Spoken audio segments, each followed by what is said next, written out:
कि 12 गाय या 8 भैंसें एक चारागाह की घास 10 दिन में चर सकती हैं, तो 3 गायें और 3 भैंसें उसको कितने दिन में चर सकेंगी।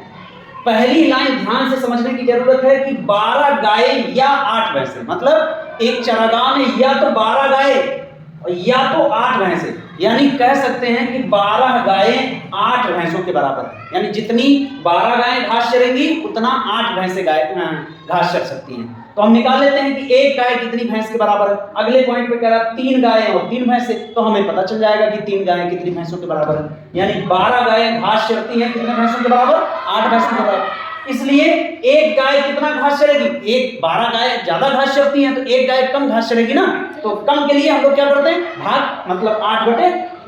तो 3 गाय कितना घास चरेंगी, अब 3 गायें एक से ज्यादा हो गई ना, तो ज्यादा के लिए हम लोग क्या करते हैं, गुणा, मतलब 8/12 गुणे 3 से काटेंगे, 3 चौके 12, 4 से 2 को डिवाइड करेंगे, 4 दूना 8, मतलब 3 गायें कितनी भैंसों के बराबर हैं, 2 भैंसों के बराबर। आगे बात समझ में ना।